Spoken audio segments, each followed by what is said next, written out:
MRR news ప్రతి దృశ్యం ప్రజాపక్షం నినాదంతో ఆరుభవించి సుమారు 8 వసంతాలు పూర్తి చేసుకున్న శుభ సందర్భంగా 2 తెలుగు రాష్ట్రాల్లో పనిచేస్తున్న స్టాఫ్ రిపోర్టర్లకు, జోనల్ ఇన్ఛార్జ్లకు, జిల్లా కోఆర్డినేటర్లకు, జిల్లా బ్యూరో చీఫ్లకు, క్రైమ్ బ్యూరో చీఫ్లకు, 2 తెలుగు రాష్ట్రాల్లో పనిచేస్తూ ఉన్న అన్ని నియోజకవర్గాల స్ట్రింగర్లకు, MRR news digital media providers కి, ఎంఎస్ఓలకు, సబ్ ఎడిటర్స్ కి, యాంకర్స్ కి, కెమెరామెన్లకు, ఆంధ్రప్రదేశ్ మరియు తెలంగాణ రాష్ట్రాల్లో పనిచేస్తున్న సిబ్బందికి, ఎంఆర్ఆర్ న్యూస్ ఛానల్ వీక్షిస్తున్న ప్రేక్షకులకు ఇవే మా హార్దిక శుభాకాంక్షలు. మా ఛానల్ ని వీక్షించండి, లైక్ చేయండి, షేర్ చేయండి, సబ్స్క్రైబ్ చేయండి.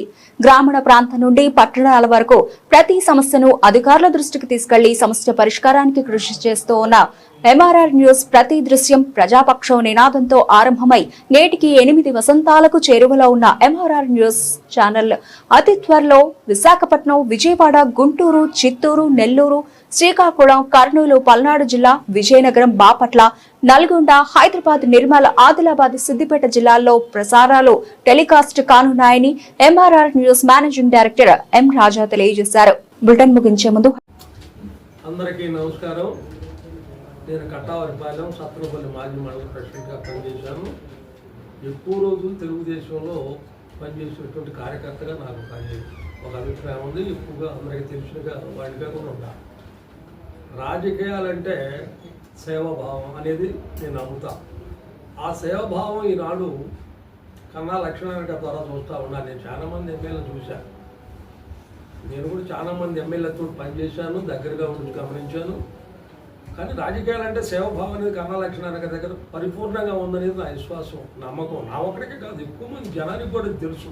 ఎందుకంటే ఆయన వారానికి 5 రోజులు అందుబాటులో ఉంటాడు. ఎవరైనా సరే ఆయన కాడికి డైరెక్ట్గా వచ్చి చెప్పుకోవడానికి, ఆయన బాధ ఏదైనా ఉంటే ఆ వ్యక్తిగతమైన బాధ నుండి చెప్పుకోవడానికి ఆయన ఓపిక ఉంది. ఎమ్మటే ఫోన్ చేసే పరిస్థితి ఉంది.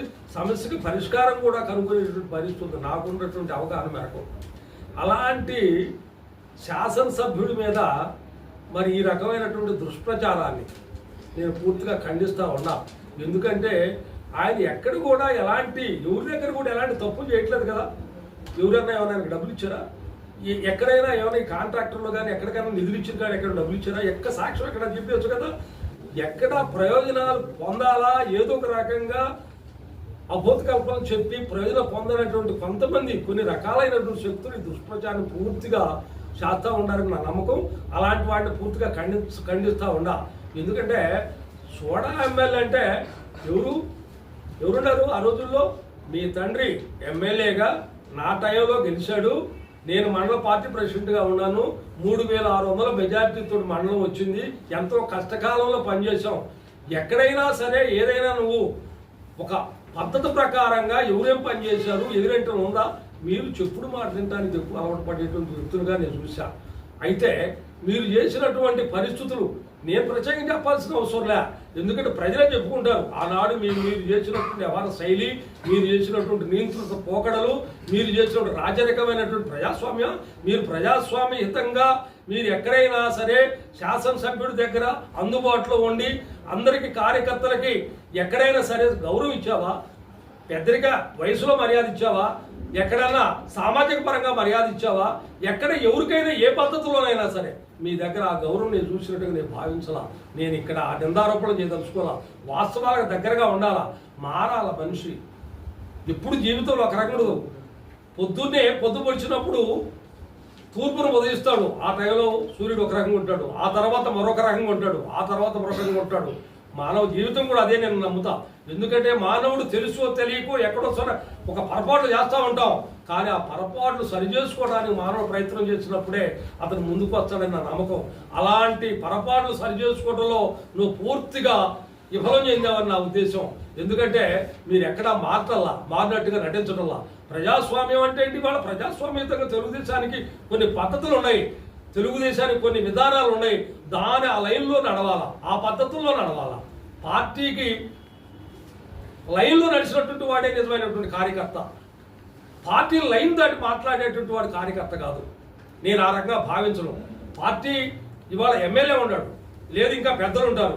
మీ సమస్యలు ఏమైనా ఉంటే రండి, ఆఫీస్కి రావాలా, మాట్లాడుకోవాలా, మీ సమస్యకు పరిష్కారం చూసుకోవాలా. అంతేగాని ఎక్కడో ఏదో ఉండి ఏదో ఒక రకంగా నలుగురు ఐదుగురు తోడు కావడం, వీళ్ళ మీద వాళ్ళ మీద వీళ్ళ మీద ఈ యొక్క నిందలేసి ఈ రకమైన పాపం గడుపుకోవడం అనేది భావ్యం కాదని మీ అందరికి మనవి చేస్తూ నేను ఎందుకు చెబుతున్నానంటే, పార్టీ 10 కాలాల పాటు కష్టంలో ఏ విధంగా ఉన్నాం, 19 నుంచి 24లో ఎంత పని చేసాం, మేము నిరంతరం కేసుల్లో ఉన్నాం, నిరంతరం పార్టీకి పనిచేసాం, అందుబాటులో ఉన్నాం. మీరు కూడా రండి, మీరు కూడా ఉండాలా. తెలుగుదేశం అందరిది తెలుగుదేశం, ఏ ఒక్కరిది కాదు. కానీ పార్టీ లైన్లో ఉండి మాట్లాడుకోవాలి, పార్టీ లైన్ దాటకూడదు. అట్లా కాకుండా మీరు ఎక్కడ పడితే అక్కడ ప్రెస్ మీట్లు పెట్టడం, ఎక్కడ పడితే అక్కడ పార్టీని మీరు బజారుకి లాగడం అనేది భావ్యం కాదని నేను మనవి చేస్తున్నా ఉన్నా. ఎందుకంటే పార్టీని ఈ రకంగా మీరు ఏం చేయాలనుకుంటారు, పార్టీని బలహీనపరచాలనేటువంటిది కదా. ఇలా కన్నా లక్ష్మణ గారు ఉన్నారు, కన్నాగారి లక్ష్మీనారాయణ నాయకత్వం బాగా జరుగుతుంది కదా. ఇక్కడ ఏ రకమైన ఇబ్బంది అయితే జరగట్లేదు కదా. ఏ ఒక్కడికో ప్రయారిటీ ఇవ్వడం లేదు కదా. ఆయన అందరి దగ్గర తీసుకుంటాడు, అందరితో మాట్లాడు, ఏ ఊళ్ళో లేదు సరే. అలాంటి పరిస్థితి లేదు కదా. అటు కాబట్టి మీ అందరూ కూడా పార్టీలోకి రావాలా. ఇక్కడ ఎవరు కూడా ఎమ్మెల్యే గారు లేరు. దయచేసి ఆయన కూడా బదనాలు చేయటం అది అంత మంచి పద్ధతి కాదని, ఆయన కూడా ఒక సీనియర్ కార్యకర్తగా ఉపాధ్యక్షుడిగా పార్టీలో పనిచేస్తాడు కాబట్టి ఆయన కాడికి కూడా నలుగురు వస్తుంటారు, పనులు చేయించుకుంటారు. అంత మాత్రాన ఆ రకమైన నిందలు వేయటం భావ్యం కాదని మీ అందరికి మనవి చేస్తూ ఈ అవకాశం ఇచ్చినందుకు నేను మనవి చేస్తా ఉంటాను.